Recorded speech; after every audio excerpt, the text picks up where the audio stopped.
ये रंग भरी जिंदगी, ये नशीली आंखें को देख देख कर जी रहे हैं हम।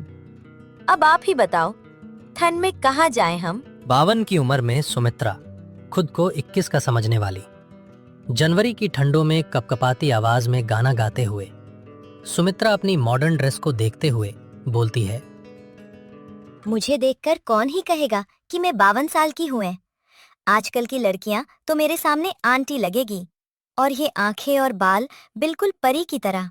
हाय सुमित्रा, क्या कहने, तेरे तुझसे ज्यादा सुंदर तो शायद ही कोई होगी। सुमित्रा खुद की तारीफ कर रही थी।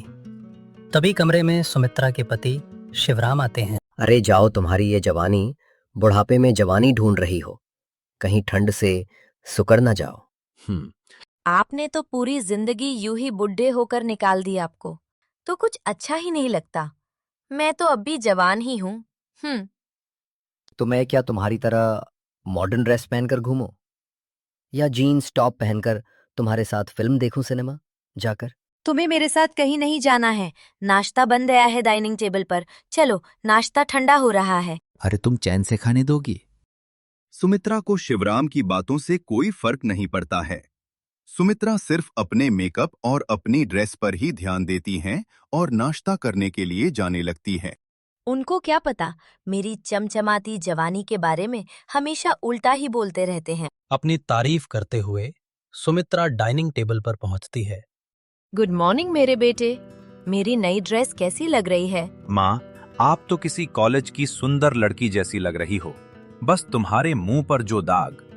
रजत की बात पूरी नहीं होने दी इतने सुमित्रा बोलती है, अच्छा ये दाग, ये तो मैं अभी 1 घंटे में फेशियल करके ठीक कर लूंगी। सुमित्रा की बात पूरी भी नहीं हुई होती है। इतने ही सुमित्रा के पति शिवराम खाना छोड़कर गुस्से में खड़े होकर बोलते हैं, फेशियल करके कहाँ जाना है? तुमसे मैंने कितनी बार कहा है कि अगर तैयार हुआ करो तो भारतीय कपड़ों में तैयार हुआ करो। अगर कल को तुम्हारी बेटे की शादी हुई तो तुम अपनी बहू को क्या संस्कार सिखाओगी? बच्चों वाली ड्रेस पहनना या मटक मटक कर चलना? शिवराम के गुस्से से आगे कोई नहीं बोलता है। रजत भी अपना ऑफिस निकल जाता है और शिवराम अपने दोस्त के पास चला आता है। अरे शिवपाल, तू यहाँ। वीरपाल शिवराम को उसके चेहरे से पहचान लेता है। तू तो अपनी भाभी को जानता ही है, उसको फैशन का ऐसा पागलपन चढ़ा है कि जैसे 21 साल की जवान लड़की। बस इतनी सी बात। अरे तू भी भाभी जी के साथ जीन्स पहन। ये तो बूढ़ी हो गई है लेकिन मानती नहीं है, पर बहू तो जवान होगी, इसके संस्कारों पर मेरे घर की इज्जत जल जाएगी। इसलिए शिवपाल और वीरपाल थोड़े सोच में पड़ जाते हैं। जब अरे तो तू रजत के लिए जल्दी कोई संस्कारी लड़की देकर भाभी जी से पहले तू चटमगनी पट ब्याह कर। पर मुझे इस शहर में कोई संस्कारों वाली लड़की कहाँ मिलेगी, और फिर मुझसे पहले सुमित्रा को मिल गई तो? शिवपाल, तू अपने गांव में ढूंढ उधर, तुझे तेरे संस्कारों वाली और पसंद की लड़की मिल जाएगी। ये बात कही न तूने वीरपाल जैसी। मैं आज ही गांव के पंडित जी से बात करूंगा। वीरपाल की बात सुनकर शिवपाल के दिल को थोड़ी शांति मिलती है और वहां से निकल आता है। शिवपाल रास्ते में ही एक पार्क में बैठकर पंडित जी को फोन लगाता है और कहता है, जय श्री राम पंडित जी, मैं ये बोल रहा था कि कोई बढ़िया रिश्ता बताएं मेरे बेटे रजत के लिए। रिश्ते तो बहुत है बेटा, आप बताएं आपको कैसा चाहिए? मुझे अपने लड़के के लिए संस्कारी लड़की ही चाहिए, अब के जमाने की नहीं, और रिश्ता जल्द से जल्द कराइए। ठीक है, तो कल ही आकर रिश्ता देख लीजिए। परिवार और लड़की दोनों संस्कारों से भरे हुए हैं। शिवपाल को रिश्ते के बारे में सुनकर अच्छा लगता है। रात तक शिवपाल अपने घर पहुंच जाता है। रात में ही चुपचाप बेटे के पास जाकर, मैंने तुम्हारे रिश्ते के लिए अपने गांव में बात चलाई है, हमें वाह सुबह जल्दी पहुंचना है। पिताजी, इतनी जल्दी सुबह हम कैसे जा पाएंगे ठंड में? और मम्मी जी कैसे जाएंगी इतनी जल्दी सुबह उठकर? आप उनसे फोन करके कह दीजिए कि हम कल दिन में आएंगे, सुबह नहीं। शिवपाल अपने गुस्से पर काबू करके बोलता है, चुप कर, हम कल सुबह ही जाएंगे और तुम्हारी माँ नहीं जाएगी हमारे साथ। क्यों, माँ भी तो लड़की को देखेगी, माँ को भी चलिए पिताजी। अगर तुम्हारे माँ के लक्षण उसे लड़की में आ गए तो रह जाओगे जिंदगी भर मेरी तरह समझाते समझाते, इसलिए ना ले जाएं तो ही ज्यादा बढ़िया है, वरना वो वाह हमारे संस्कारों की दहजिया उड़ाने में कोई कसर नहीं छोड़ेगी। इतना कहकर शिवपाल अपने कमरे में जाने के लिए निकल आते हैं। सुबह होते ही रजत जल्दी अपने नए कपड़े पहनकर तैयार हो गया था। और शिवपाल जी का इंतजार कर रहा था तभी। अरे पिताजी, आपको पता भी है मैं कब से आपका इंतजार कर रहा हूँ। मैं तुम्हारी मम्मी की वजह से ही लेट हुआ हूँ। वो उठ ना जाए इसलिए मैं बहुत संभाल कर आ पाया। अब जल्दी चलते हैं, वहाँ सब हमारा इंतजार कर रहे हैं। अगर हम थोड़ा भी लेट हुए तो दिक्कत हो जाएगी। शिवपाल जी और रजत दोनों लड़की वालों के घर जाने के लिए चलने लगते हैं। कहाँ चले बाप बेटे? और रजत बेटा, अपनी मम्मी को नहीं ले जाओगे साथ?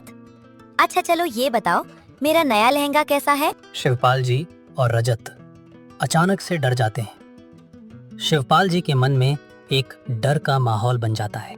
अरे सुमित्रा, तुम इतनी जल्दी कैसे उठ गई आज? तुम तो अभी अंदर सो रही थी ना।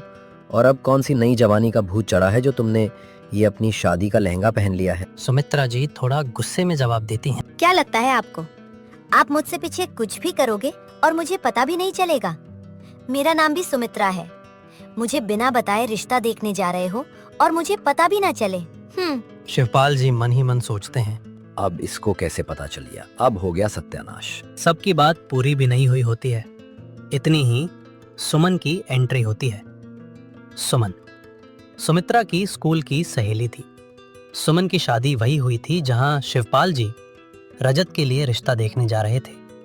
सुमन के पति बाहर काम करते थे, लेकिन सुमन एकमात्र ऐसी महिला थी जो पूरे गांव की खबर रखती थी। अरे सुमन, तुम यहाँ कैसे और कब आई तुम? मैंने बुलाया है उसे।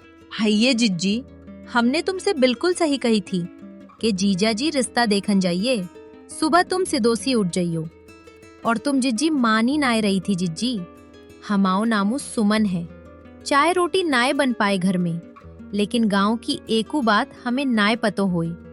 ऐसो ना हो सकता जिज्जी। शिवपाल जी थोड़े गुस्से में बोलते हैं। हाँ हाँ ठीक है, वो पता है तुम्हारे चर्चा के बारे में। और सुमित्रा, तुमने ये लहंगा अपनी शादी का क्यों पहन लिया है?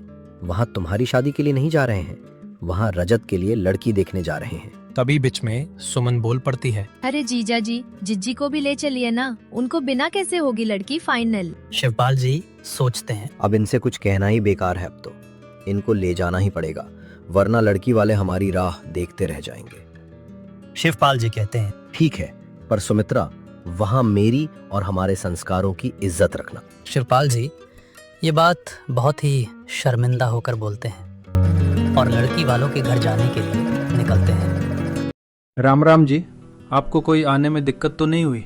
शिवपाल जी ठंड में कपते हुए बोलते हैं, जी नहीं, ऐसी कोई बात नहीं है, बस ठंड ज्यादा है। आपकी सर्दी का इलाज है हमारे पास। खुशी बेटा चाय लेकर आना। खुशी चाय लेकर आती है रजत, और रजत के पिताजी शिवपाल जी को तो लड़की देखते ही पसंद आ जाती है। तभी खुशी के पिताजी बोलते हैं, हम थोड़े बेशक गरीब हैं, लेकिन हमने अपनी बेटी को संस्कार पूरे दिए हैं और मैंने अपनी बेटी के लिए अपनी कमाई में से कुछ पैसा उसकी शादी के लिए भी बचा रखा है, जिसकी वजह से आपको शादी के लिए कोई भी परेशानी नहीं आएगी। तभी बीच में रजत बोल पड़ता है, ये आप कैसी बात कर रहे हैं? मुझे भी मेरे पिताजी ने अपने संस्कार दिए हैं। हमें आपसे कुछ नहीं चाहिए, आप बिल्कुल चिंता मत कीजिए। आप हमें अपनी जान से परी लड़की दोगे और इससे बड़ा धन क्या है हमारे लिए? क्यों पिताजी, सही कहा ना? बिल्कुल सही कहा रजत बेटा तुमने। खुशी का परिवार बहुत ही गरीब था। खुशी के पिताजी का एक बाहर चाय का ठेला था, जिससे वो घर चलने लायक कमा लेते थे और थोड़ा बचाते भी थे, क्योंकि लड़की जो थी घर में खुशी, और खुशी के माताजी पिताजी अंदर ही अंदर बहुत खुश होते हैं, क्योंकि उन्होंने जैसा परिवार सोचा था उससे कई ज्यादा अच्छा रिश्ता मिला है। अचानक खुशी की माताजी बोलती है, अरे सुमन, तुम इनके साथ कैसे? अरे जिज्जी, तुम्हें पतो नहीं है, खुशी बिट्टी को रिश्ता हमारी बचपन की फ्रेंड सुमित्रा के बेटे से हो रहे है। हे तो जे हमें जबरदस्ती ले आई। सुमित्रा, जिज्जी कछु बोलो ना। जी मेरा नाम सुमित्रा है, मैं रजत की मम्मी। खुशी के घर में सब चौंक जाते हैं। खुशी की माताजी मन ही मन कहती है, ये हमारी खुशी की सास है या ननद? कैसे कपड़े पहनकर आई है रिश्ता देखने? अरे जिज्जी, खुशी बिटिया और रजत बेटा को बात कर लें दे ऊपर जाकर। रजत बोलता है, नहीं ऐसी कोई बात नहीं है, मैंने देख ली खुशी जी, बहुत सुंदर है, और बाकी मेरे पिताजी कहेंगे वैसा होगा।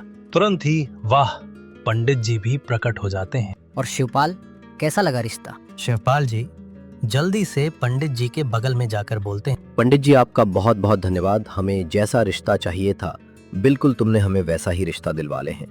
खुशी बेटा बहुत ही संस्कारी है और खुशी के माता पिता भी बहुत अच्छे हैं।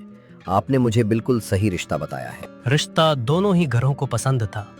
शादी की तारीख 14 तारीख रख दी।